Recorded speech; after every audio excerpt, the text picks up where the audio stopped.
That's hilarious. Well, good morning. It is Thursday. It's going to be a beautiful weekend. It is going to be great. I don't think it's going to rain. I'm very excited about that. We don't live in Seattle. I'd like to be reminded of that every once in a while. I had to go out and water my flowers this morning. I was looking at you? my flowers. I was like, oof, you're looking a little bit rough. I better get out there and water these today. Stop raining. It has been. Yeah. And now my lawn is starting to look a little bit dry, and you're only supposed to water every 3 days or something. Right. Like that? Right. No, I would have assumed that there's enough rain built up in the soil that you don't have to water for like a year. That's my assumption on how things work. But of course, I do lending, not landscaping. Yeah. Things we don't know about. Why to water you? Oh my gosh. All right. So I'm starting off with a quote. So we're going to be talking about the Federal Reserve Board on the back half, as you can imagine, because that just happened yesterday. So Powell came out and said some things, and some things went like this. And we're going to talk a little bit about that, what the market did to react, some other economic indicators that came out, and maybe a proclamation. So here's where I'm going to start. And this is a Peloton quote. And it came to me as I was listening to Powell that when I'm on the bike and you're just sweating and you literally want to give up, but there's like 15 more minutes left in a 45-minute class, the instructor would always say something like this: you didn't come this far to only get this far. And I'm like, but I think I did. Like, no, I'm done. I think I'm done. Yeah, thanks. You didn't come this far to only get this far. So in one of the comments that Powell said, he said, we have to be ready to follow the data. And given how far we've come, we can afford to be a little more patient as well as resolute. So he's saying, we didn't come this far just to get this far. Like, we need to get all the way. We know that the CPI headline number dropped to 3%, but the core is still staying sticky. We know that the PCE is coming out next week, and we'll see what that says. But we didn't get this far just to come this far. So holding Fed rate higher for longer was really the undertone. And we'll be talking about that. Yeah, no surprises there. He's been saying that for how long now? He really has. Yeah. And interestingly enough, after every single meeting, so he has his speech, right? So he comes out with his paper and he says his speech.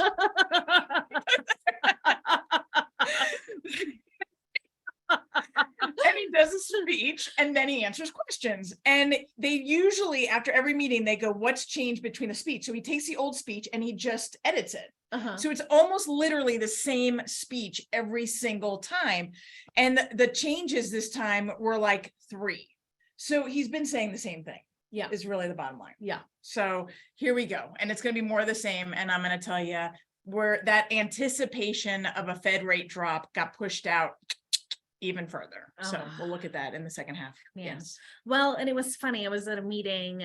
Where was I earlier this week? I've been everywhere. I've been everywhere this week. I've been everywhere this week. I've been all over the place. And so it was taking headlines that were out that were talking about projections for when interest rates were going to drop. Yes. And it was talking about they were supposed to drop this fall. They were supposed to drop May 10th. And so it's again, when inflation is under control is when rates are going to drop. Yes. That's what's going to happen. 2 things, but yes, inflation. And now we've got this Fed, the risk, the financial markets between the 10-year treasury and the 30-year fixed. And there's actually some more changes that are going to require more liquidity from the banks. And if that happens, they're going to pull back on their lending, and that could keep rates higher for longer. So, but yes, the big thing is inflation and then this risk factor. Got it. So I know I literally, you can read 20 economists and they have 20 different predictions on when rates are going to They're only as good as the paper they're written on. Truth. Well, and it's so hard because I'm starting to get questions now about, well, should I wait until next year to make my purchase? Yes. Should I wait until next year to list my house for sale? And so, I have a hard time saying that the conditions won't be better if you wait until next spring to list your house, that you're likely to get a better price on your home in a year. To sell it or to buy it? To sell it. But then you're in the position to buy. Yes. And I think that now's the time that you need to be buying real estate because again, you can always refinance that property. You can. But now the market is easing. And so we ended up seeing that there was a pop of activity last weekend, Okay. but this weekend it started to soften a little bit. I don't like that. It was but it's seasonal. It's to be expected. And so we've been waiting for this to happen. It didn't soften as much as it has in years past. And this July is still better than the average from 2013 through 2019. So the market is still relatively strong compared to historical numbers. Yep. But I forgot what I was saying.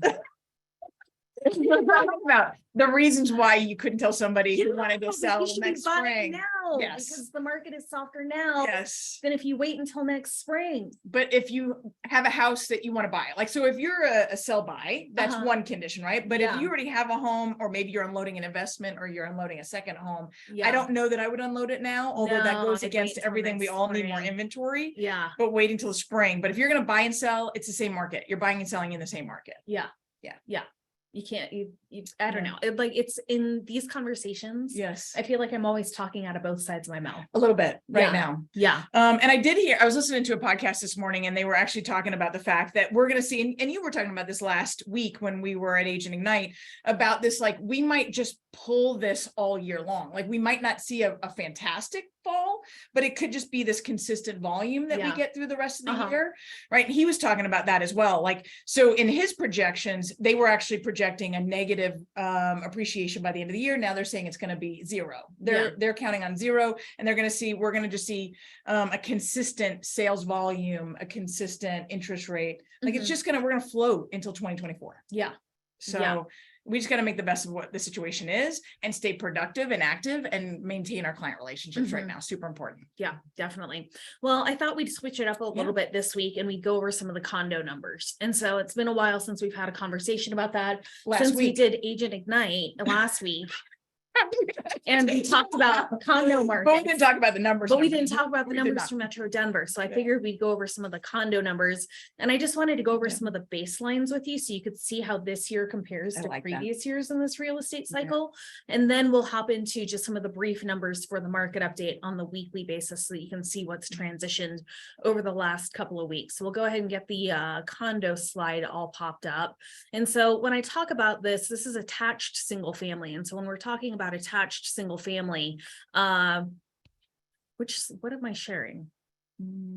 I'm heading up. Okay, there we go. Now Okay. I'm sharing the right Okay. thing. Did you switch your monitors I again? did. I didn't. That messes me up. I when know that it does. happens. And so the hard thing is, when we talk about condos, oftentimes we use that term interchangeably with Yeah. townhomes and multifamily. Yeah. And so this report talks about attached single family, and it looks just like the detached report, except for it only deals with those attached single family properties. And you're going to be sending this out after. Yes, and Yeah. it's always linked into the report that I send out to you guys. And I'm also going to finally update that appreciation map for you. And so Oh, when we okay. compare halfway through 2023 as compared to Mhm. all of 2022, Mhm. we're down 1/10% in terms of average sales price. That's it. That's it. That's it. All right. That's it. So we did go through a mini yeah. housing recession that started last May and Mhm. ran through January. Mhm. And then it picked back up again. It did. And we've recovered everything that we had during that mini housing recession last year. That's impressive. Yeah, Yeah. all better. Go Denver. Yep. And so looking at our active inventory, what was interesting No, to you got- see, You should know oh, that. I've got the wrong slides. Let's see, stop share. Let's do this. Screen share. I'm just going to do screen 2. There we go. That should do Lovely. it. And so looking at these numbers, we're looking at what was interesting was that our active inventory went down by 6.1% going from May into June, which is really atypical. We Mhm. typically tend to see that active inventory continues to climb and usually hits its apex in September, just like it does in the single family residential market. With pending transactions, they were relatively flat going from May to June, but they're down 9% overall from where we were 1 year ago. Expired listings went up by about 8.5% with 166 total units expiring. But in this market, we have about 1.3 months worth of overall inventory, which is the same as the single family detached market right now. Okay. And so while that number is not below 1, signaling that multiple offers are as likely, they're still happening in certain areas of town. Mhm. And so if you think about those inner landlocked ring suburbs, like what we've seen on all of the heat maps that I put together by zip code, those areas are still hot. Now, these graphs baseline line out 2013 through 2019, we exclude the pandemic years because those were just insanely chaotic years with super low interest rates that spawned a bunch of additional demand that wasn't necessarily natural within our market. But the interest rate gridlock is also holding true in this particular market for attached single family residential properties as well. Usually in June, we have about 2,000 total units for sale. This year we had less than 1,500. So we're off by our active inventory by about 25% from where we would typically be. And so again, it was interesting to see that going from May to June that our active inventory actually declined. And so we'll see what happens for July, August, and September. Let's see, what did I have for new listings? New listings were up by 5% last month, but it was being absorbed by our pending transaction count. And so we're still shy of that inventory. And so when we go through our retraction phase, which has already started happening in the attached market where home prices tend to fall backwards, we may not see as much retraction in this market going into July, August, and September is what we've seen historically for those prices. Pending transaction count. So in June, we historically put about 1,500 homes under contract. This year, we put about 1,200 homes total under contract for that market. So that's off by a factor of what? 20% Right. overall. So not much in terms of average demand. Closed transactions, historically, we put about 1,400 units under contract. This year, we put about 1,100 units under contract. And usually that stays pretty consistent from June, July, and August. And then it starts to taper off into September, October, November, and December. In December, there's this kind of funky little pop-up where we put 10% more units under contract in December than we do in November. And so I'm not quite sure why that is, but it's kind of interesting to see that little inflection point happens there. Here's your month supply of inventory broken out by price range. And what was interesting to see was that this under $200,000 market, and again, there's not a ton of condos that are under $200,000, but we had an overall 2-month supply of inventory. $200,000 to $400,000 was hot, and that's a lot of those entry level first time home buyers that are purchasing those homes. So it's still below 1, signaling that multiple offers were likely. 400 to 600 were at 1.2. We're between 2 to 2.5 months worth of inventory up to 1.5 million. 1.5 to 2 million. We're at 5.8 months worth of inventory, 2.7 months of inventory between 2 and 3 million, and about 5 months worth of inventory between 3 to 4 million. There was no inventory that was north of $4 million right now. That makes sense. And so I had an agent that reached out to me that was taking a luxury listing in Cherry Creek North, and she wanted a synopsis of everything that had closed that was over $5 million in the condo market. And I was like, I can't put anything together for you. In the last 90 days, there hasn't been anything, and there hasn't been anything listed either. Did you go further back than 90 days? I wonder when the last I one just was. looked at the last 90-day period. And so, I mean, Yeah. there's maybe 4 or 5 of those transactions that happen every year. Got it. And they're either Cherry Creek North or they're in Lodo or Rhino or Lohi. Yeah, those are the only places that we see it. I wanted to skip ahead to the odds of selling. The odds of selling remained high. It actually increased month over month, where we saw a 0.3% increase month over month, and the odds of selling was sitting at 59.6% overall odds of selling. Based on where we had been for the month of June previously, historically, we saw about a 57.8% odds of selling. So we were even better, almost 2% better than what we would historically see for the month of June. The odds of selling continues to decline, and then it basically flatlines as we get into October, November, and December. But September is notoriously one of the hardest months to sell a property in. Kids are headed back to school. We've got Labor Day weekend. It's the end of the summer. People have a lot of other stuff on their minds at that point. Odds of selling broken out by price range. Highest and best odds of selling came in at that $200,000 to $400,000 mark with a 69.2% overall odds of selling.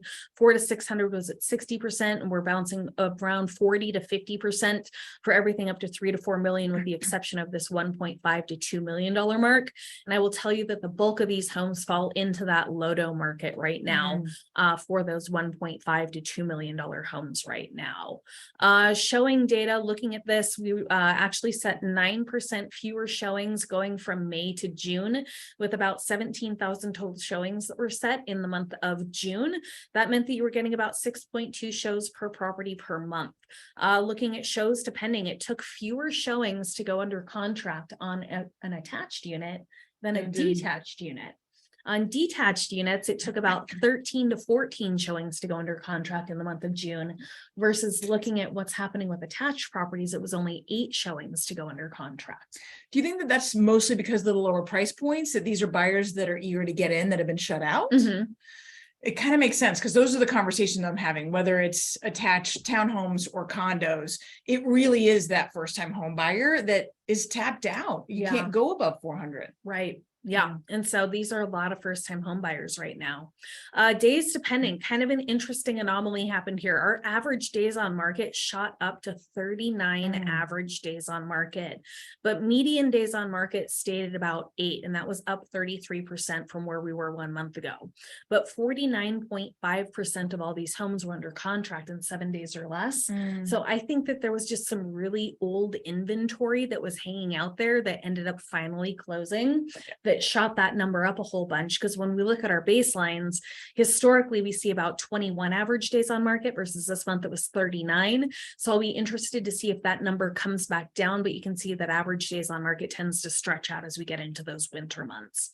Looking at median days on market, historically, we've seen about 7 median days in June. This year we saw about 8. So just 1 day longer, we're pretty close to where we should be for that market. Getting into average days on market broken out by price range. I mean, it's kind of all over the board here. 2 to 400 was at 19, 23 at 4 to 600,000. And then it starts to stretch out to a month between 600 to $1 million. Then 1 to 1.5 million is back down to 19, but then we're 2 months or more once you go over 1.5 million. And again, that's that Lodo market that's slowing everything down right now. Looking at where we were for the number of units under contract in 7 days or less, historically in June, we see about 55%. This year we saw 49.5%. I still think that's a really strong number. That's a lot of, that's almost half the homes were under contract in 7 days or less. Looking at it for under contract in 7 days or less, broken out by price range, again, between 40 to 55% for all prices up to 1.5 million. 1.5 to 2 million was down to 16.7%, and 2 to 3 million was 1 out of every 3 were under contract in 7 days or less. Sold prices, they actually fell going from May to June, and it was just a minimal fallback. 0.1% in our average sold price, 0.8% in our median sale price. But you can see that we typically see our retraction phase comes in June, July, August, and September. So a retraction phase tends to last a little bit longer, whereas in single family detached, it really doesn't start until July.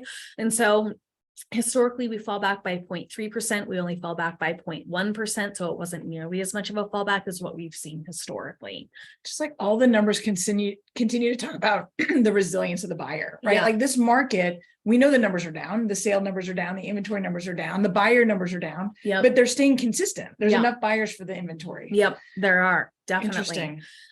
Looking at where we were for close to list price ratio, we came in at 100.1%. Close to original price ratio was 99.1%. And that's right on pace with what we're seeing for single family detached. Usually in the month of June, we see about a 100.5% of our close to list price ratio. This year it was 100.1. And then it cools from there on out through the end of the year. Now it's kind of interesting to compare 2013 through 2019, because from about 2010 through, what was it, 2018, we were subject to builder defect laws, right? Where there wasn't any condo development because people were nervous about how lawsuits were brought against the HOAs of these different condo buildings. And so we didn't really start to see development in the condo sector in Metro Denver until about 2018 or 2019 when those laws were remedied. And so some of this data could be skewed because inventory was even lower before we had those condo defect laws that were remedied, because there was no new development. Well, now we have a new development that's in place for some condos that are being developed. And so inventory is a little bit higher for new construction overall, but we're not seeing some of those same levels of bidding wars that we had seen historically.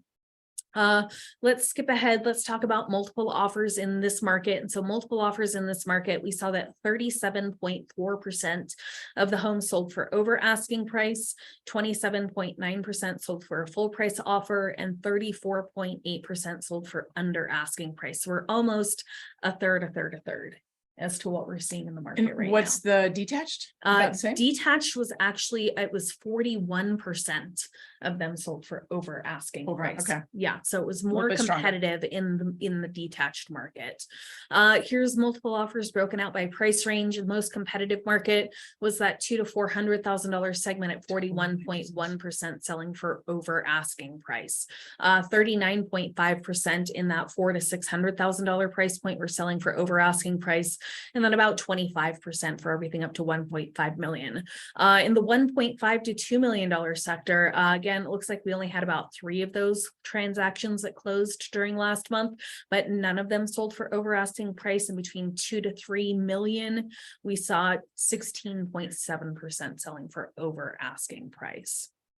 How far over asking price you have to go? It's only 3% on average overall if you're in a multiple offer situation in this market. And so in the detached market, it was about 3.6% over asking price. So it's a little bit more as we get into the detached market. But overall, about 2.5% to 3.5% for up to 1.5 million if you're in a multiple offer situation. And then it was 2.3% over asking price for that one property that sold between $2 and $3 million. Price reductions, we saw 22.8% of homes reduce their price. 73.9% had no change at all. Historically in June, we see about 16.3% of attached homes reduce their price. We saw more price reductions at 22.8% this last month. Price reductions broken out by price range 800 to $1 million. We saw the most price reductions at 32.5% having to reduce their prices, and the rest of them around 20%. 33%, 1.5 to 2 million, 29.4% at 1 to 1.5 million. Average price reduction was 4.7%, and that was actually smaller than the previous month. And we usually see a 4.7% price reduction overall in June, so we're right on pace with where we should be. We saw larger price reductions at higher price points, somewhere between 7.5% to 9% of a price reduction for homes between 1 to 3 million, 3 to 4 million. We saw about a 4.8% price reduction. Everything else between 4 and 5%. We did have one wonky one in that 100 or the under $200,000 market that made a price reduction of a 10% price reduction. Distressed transactions, I often hear that when people are talking about like the housing market failing, that you see the condo market fail first. Right. And that's not necessarily true. Is it that they fail first, like with a foreclosure or distress sale, or they just they lose value first? That's what you're hearing. That we see more foreclosures and short sales in that market. And we actually saw fewer foreclosures and short sales and HUD homes in this market. Keep in mind that we saw one bank transaction and one HUD transaction last month overall for the condo market. So we'll stop that share. I've got about 7 minutes and I'm going to go over the quick market update for, where did we go? There we go. And so I'll just go over kind of how the overall market performed last week, and then I'll turn it over to you for your part. And so looking at where we were, this is the right report. All right. Make this bigger. And so here is, did it share the right one? I'm checking right now. Okay. No, it did. Yeah, it did. Okay, cool. Awesome. So this is for July 19th through the 25th. I'll be sending this out to you at about 11 o'clock. But as you can see from our strategy sheets here, as it is expected going from listing from early July to late July, we start to see those blue cells start to creep in here where the market starts to cool. So this is to be expected as we get later into the year. Here's your strategy sheet broken out by week. You can see that last week was a little bit stronger than what we saw this last week, with some more of those blue cells creeping in here over the last week. There is July 4th weekend with that blue bar that runs across the middle there, seeing that that was definitely a cooler week for overall for the month of July. Our average daily active count came up by 3%. Historically, we see a 3 to 5% increase in our average daily active count going from from about May until September. So our inventory tends to climb and our pending transaction rate starts to drop off. This week, we saw a 6.2% decline decline in the rate of pending transactions with 967 units going under contract. Back on markets fell this week by about 5.6%. New listings were down 14.7% this week from last week. So our inventory is going up for our average daily active count, not because we have new listings coming to market, because they're sitting on the market longer at this point.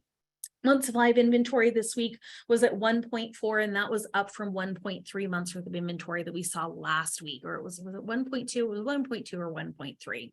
The odds of selling decreased this week by about 1.8%, down to 54.9% overall odds of selling. The odds of selling is basically where you take into account all of the available listings for sale versus those that go under contract and or close in the same week, and then it projects it forward for a 30-day period of time. So if you listed last week, for the next 30-day period of time, you've got about a 54.9% overall odds of selling.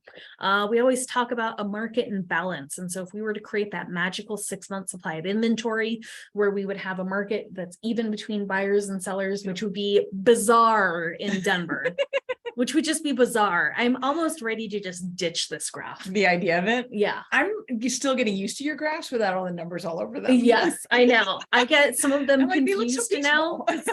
There's not as much stuff going Yes. on. And so overall, we're still sitting at 22.9% of balance, and inventory is expected to remain tight through the end of the year. And so many people went through and refinanced into the 2s and 3s. Yeah, that they don't want to list their home in this market. They don't want to move into a smaller house for more money. And so they're simply staying put this year. What would be the average on a regular year? Like, what would you expect that number to be? So it bounces between 25 to 30,000, depending on the season. Okay. Yeah. Okay. Yeah. And so right now we would need to have about 25,000 total units available for sale.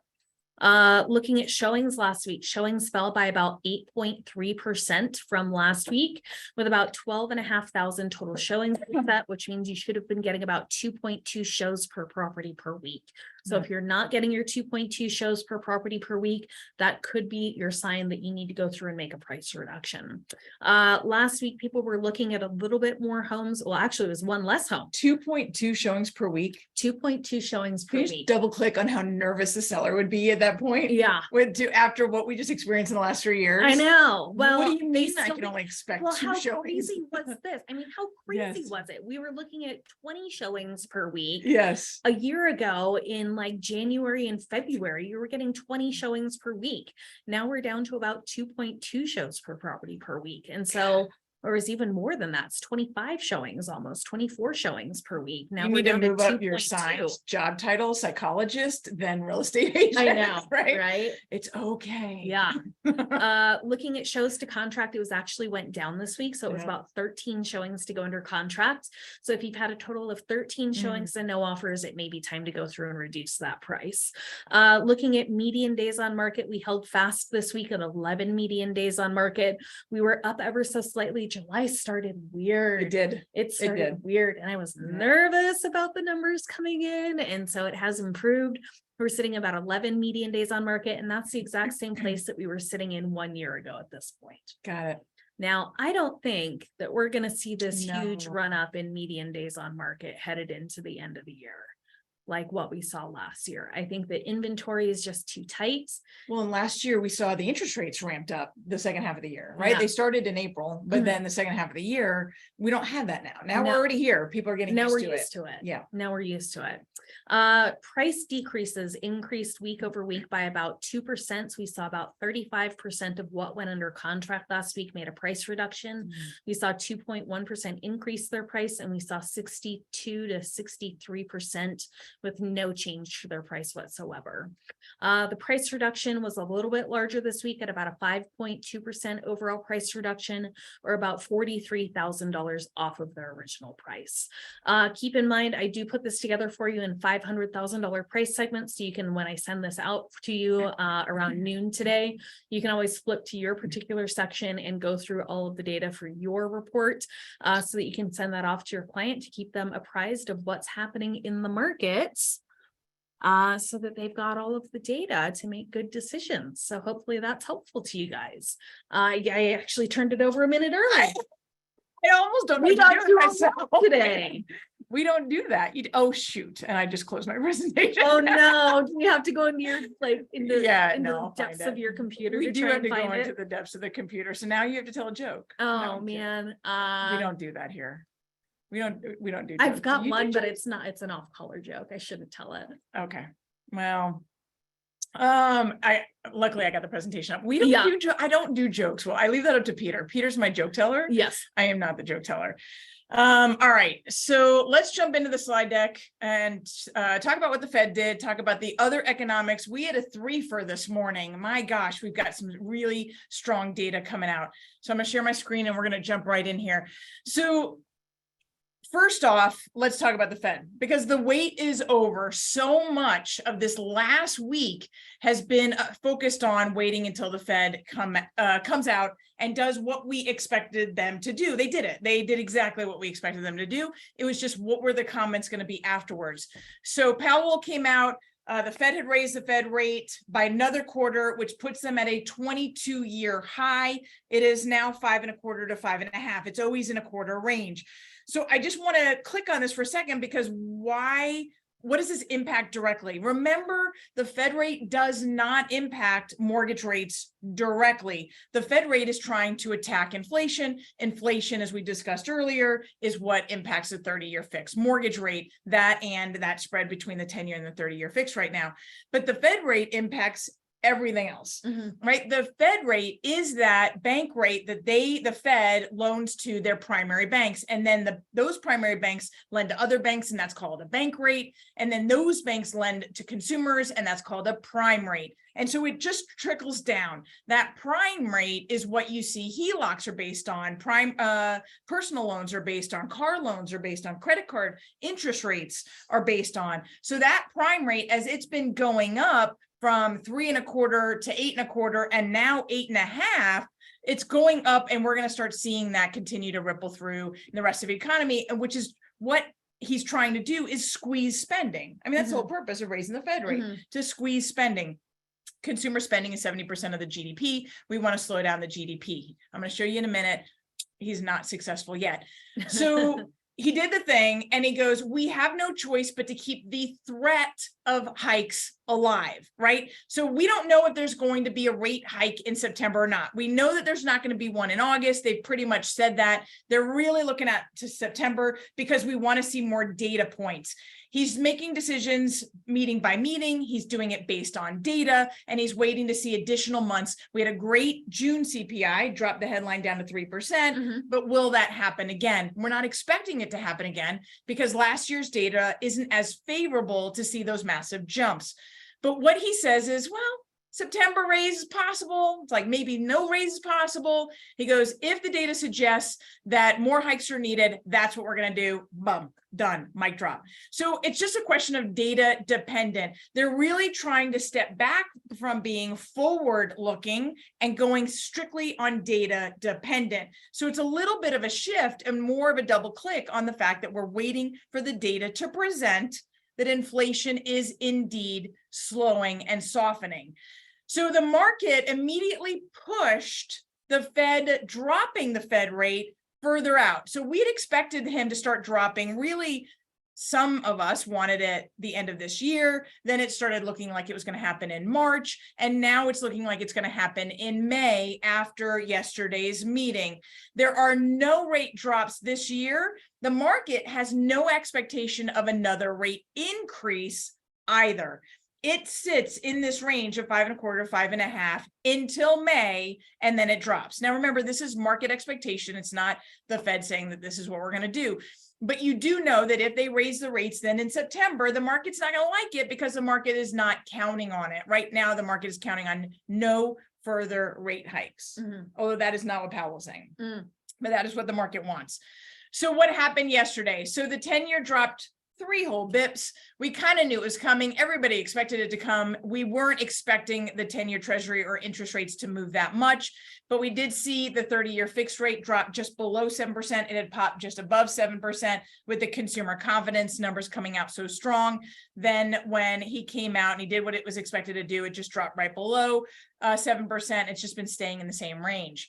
As expected, the mortgage purchase application data came out and that shows down. Not a huge surprise because we did see that pop in the interest rates based on the consumer confidence. It's down 3% week over week, 23%. So demand is down 23% year over year. We feel that. Yeah. I feel that. Well, and that mirrors exactly what we're off in terms of pending transactions right now, is we're down 25%. Exactly. So it's right. That's all the same across the board. So Fed Chair Powell said something that I thought was a little witty. He didn't laugh, so that kind of scares me. He says many people with low rate mortgages are not selling. Okay, supply of existing homes is really, really tight, keeping prices up. So hopefully more supply comes online and we're going to work through it. And he said that with a serious face. And I'm like, so nobody really talked about the fact that raising the rates was going to put a pinch on new listings coming to market, locking down inventory because everybody's now locked in. So he had said that. And interestingly enough, the same morning, we also got new home sales and it had dropped 2.5%. So this is actually the first decline that we've seen since February. I just really think it's interesting that the timing came out the same. So Powell's like, well, I don't know. I don't know. But the consumers know. The consumers are super excited. In fact, they're the reason why we had over 7% interest rates earlier this week and the end of last week. So the consumer sentiment and consumer confidence reports came out within a couple of days of each other. Consumer confidence leaped 6%. They're feeling pretty good about the job market and security. I'm feeling good about my job today, right? Consumer sentiment is more about how I feel in my pocket. They're feeling good. That thing soared 13%. I mean, we're heading into a recession, right? I don't know that I buy that we're headed into a recession. No one's acting like it. No one's acting like it. The job market is too strong. The job market's way too strong. The unemployment's way too low. I don't know that we're gonna. I don't know that a recession is gonna happen. No, but that means that this slow snail pace thing gets extended though. Yeah. The recession is what drops things, hits the reset button, the lower rates come in, we get to go back to what we're used to. I don't want to get used to 2022 and 2021, no, but back to a regular pace. This just elongates that snail recovery that we're in right now. Okay. So consumer sentiment, consumer confidence. This morning, we were 3 for 3. So we had 3 reports come out this morning. GDP surprised to the upside, 2.4%, where we were expecting a 1.8%. That's being bolstered by consumer spending. We're seeing consumers are being more picky, but they're still spending, right? We're seeing airline revenues are up. We're seeing, in fact, Visa profits were up 22%. Stop spending, especially on your credit cards. We need to talk about a debt consolidation loan if you've got equity in your homes, because that's what's happened. So the GDP surprise to the upside, that just came out this morning. Strong economy. That's what we keep, all the reports, strong economy, strong economy, strong. This resilience is keeping the Fed kind of like, I don't know. Initial jobless claims fell by 7,000. So we had broken above the 4-week average. We just dropped below it. So now we're actually seeing less people come on to unemployment. Remember, the initial jobless claims is that number that every time somebody is laid off, their first time to file for unemployment gets clocked in as an initial jobless claims. And then the second week, it's continued jobless claims. And you can go on and off unemployment a number of times, and every time you come back onto it, you're in initial jobless claims again.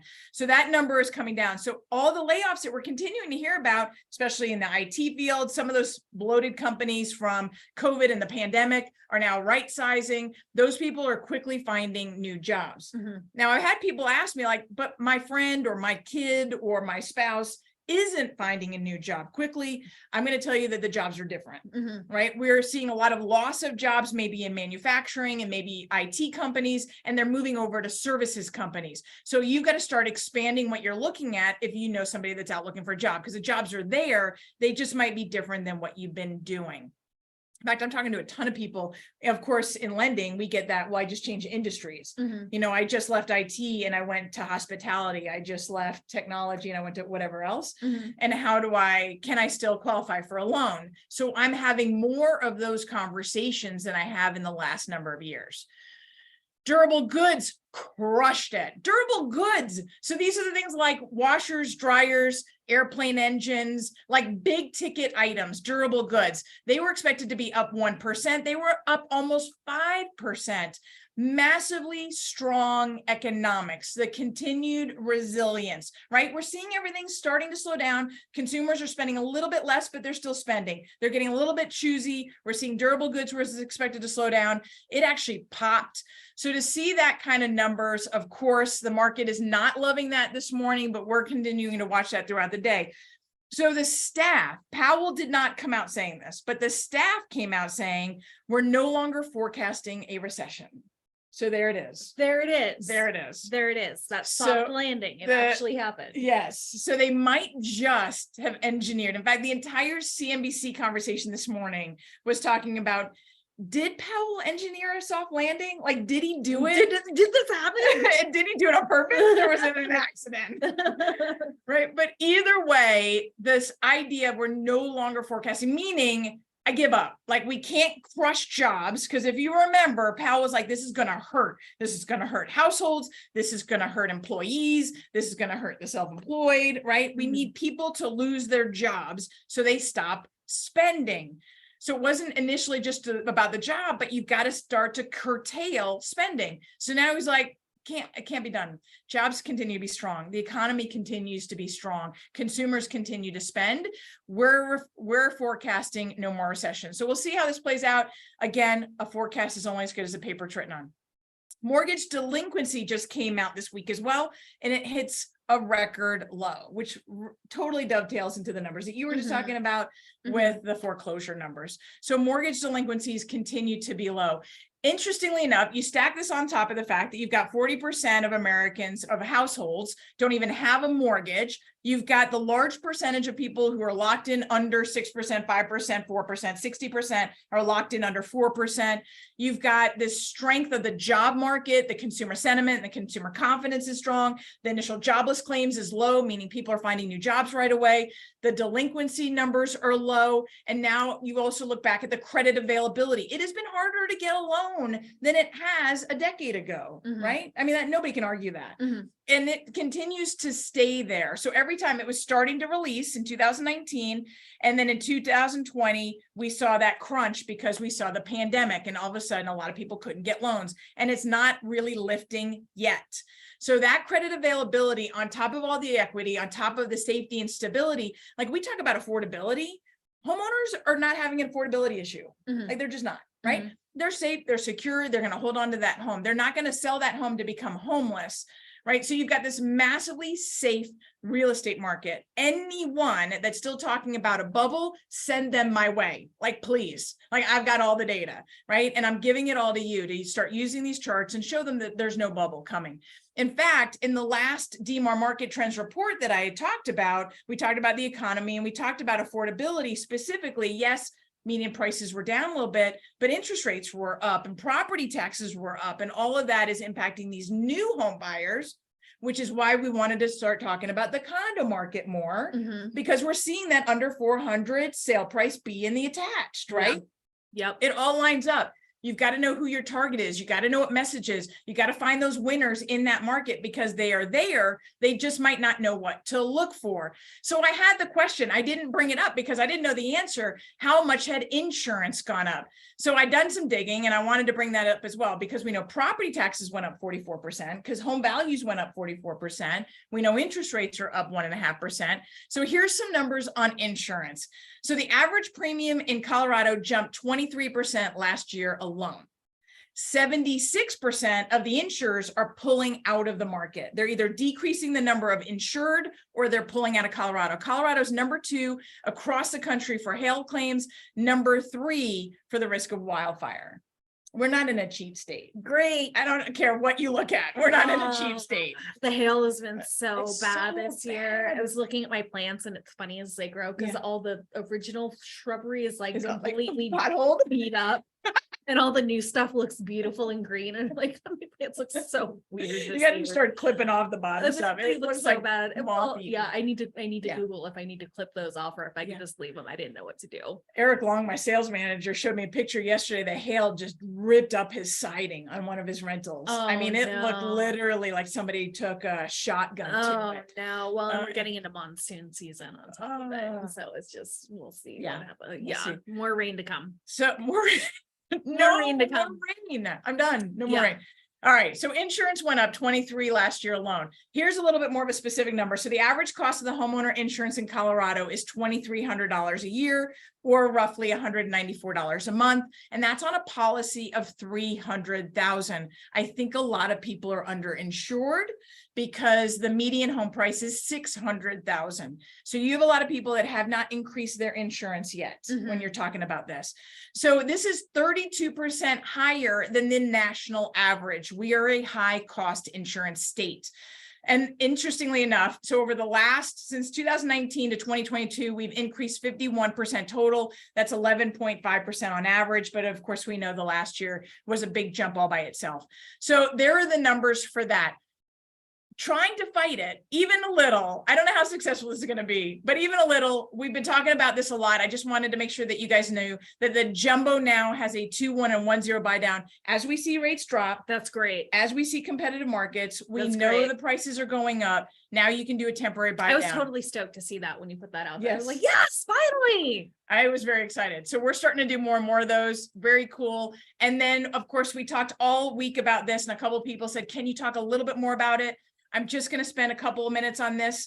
But the trade up program, we all know about the iBuyers. We all know about the buy before you sell. What I like about this specific program is we can tie it in. You as the real estate agent will continue to list that home that they're selling throughout the entire process, never cut out.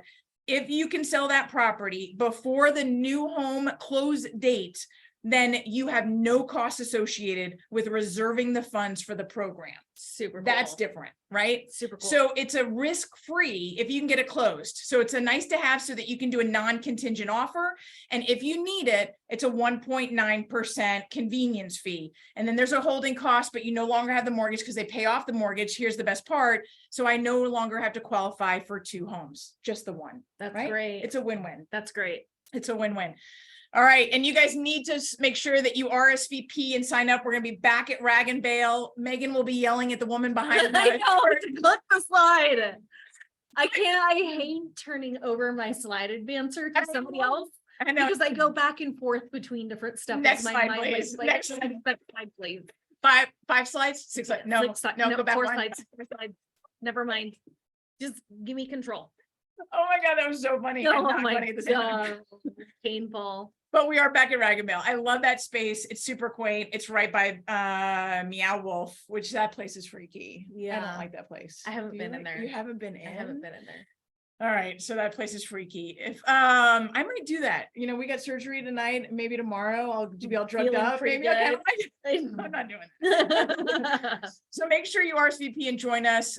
We are actually flying in Kristen Messerly talking about Jen. I have seen more and more and more event flyers about this creating home buying experience for Gen Z, right? They are going to create a massive wave of buyers for you guys. You guys want to know what they're looking at, what's important to them, and how to talk to them and communicate with them. And if you have any desire to sharpen your skills or to jump into that market and be able to talk to the next gen first-time home buyers, next gen home buying, those classes are going on all over the metro right now, then you need to join us at the next Agent Ignite. And it's gonna the be a third good one. Thursday. It's Yeah, gonna be a good that's one. going to be a good one. I'm Yeah. excited about that one.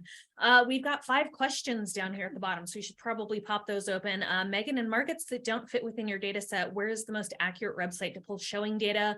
Showing time versus InfoSparks vary. And so that's a great question. That is a great question. It depends on the MLS system and what showing service they use, because all the different MLS systems use different showing services, and in some places they don't offer a showing service, so they may not have accurate showing data.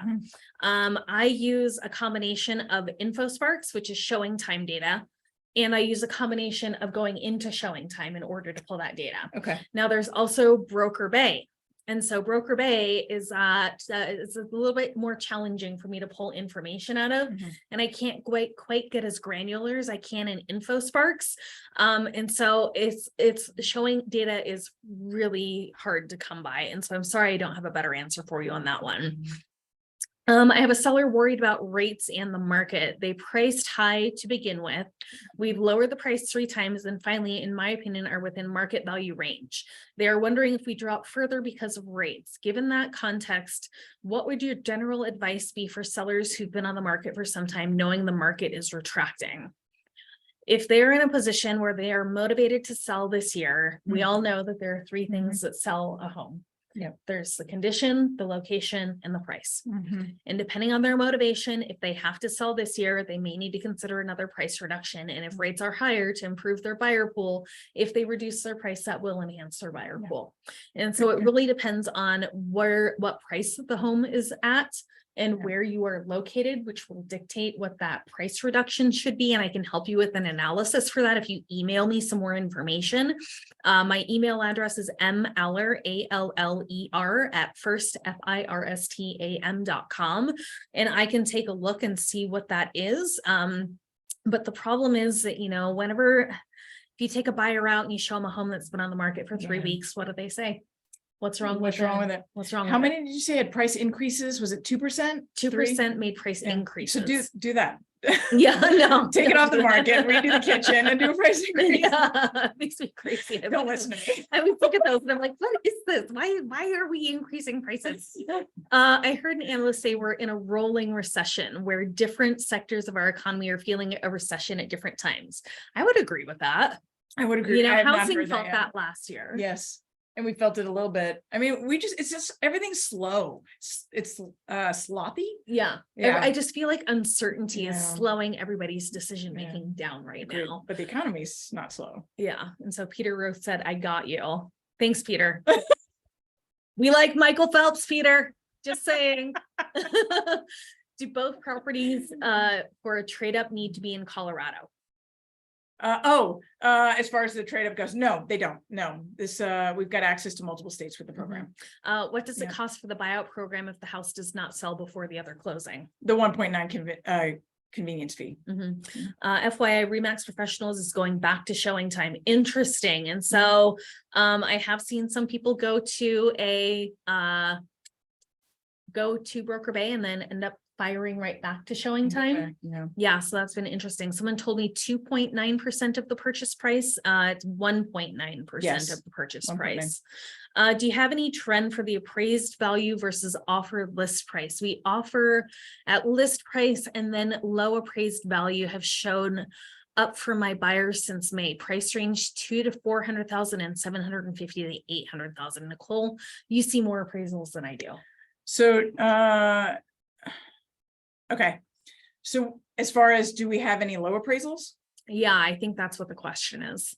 We have not been seeing, so we've actually been seeing a lot of our appraisals coming in at value. By the time the market does what the market needs to do, unless you've got that competitive bid situation, but even a lot of those, we've been seeing a lot of the appraisers are able to nail it on the purchase price. Great. Or with built-in equity. Okay. Yeah. I don't have any data on what appraised values are coming in at versus what the offer price was. Yeah. So I'm not seeing that. Sometimes I look at those on a one-off situation. If you're having a hard time overcoming an appraisal, sometimes I can pull out some data to show what the market's actually doing to help support a higher appraisal. And so you can always reach out to me with those questions.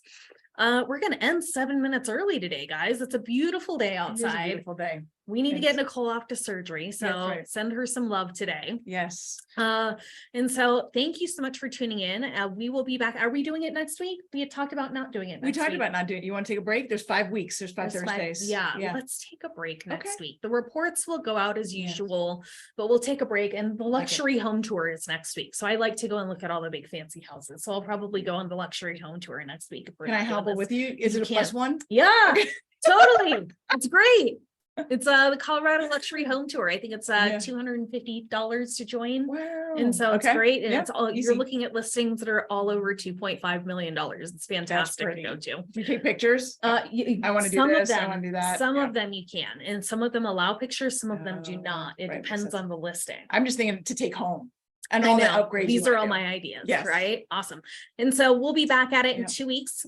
We will be sending out a calendar invite for that in the email that I sent out today to register for the August registrations. Are we doing Rag and Bale in person only? In person only. So that Yeah. third Thursday of the month is in person only. We Yeah. do record it and send out a recording later that day. Yeah. But we will not have a live that week. So please be sure to try and make every effort that you can to be in person that day. Because the recordings are always a little bit interesting. I know. Peter does it. Yeah. Peter. We're just gonna leave it there. We're just gonna stop right there because I gotta go home now. Yeah, I know. Can't beat up on Peter too much because he's got to take care of you That's the next right. couple of days. That's right. And you do want to eat, I right? do want to eat. Yeah. So thanks for tuning in, guys. Yes. I hope that you'll keep us in mind for your Yes. future transactions. Again, I'm Megan Aller with First American Title, Yeah. Nicole Ruth with Movement Mortgage. That's And so right. we will see you guys. Absolutely. Have a great weekend. Bye. Bye.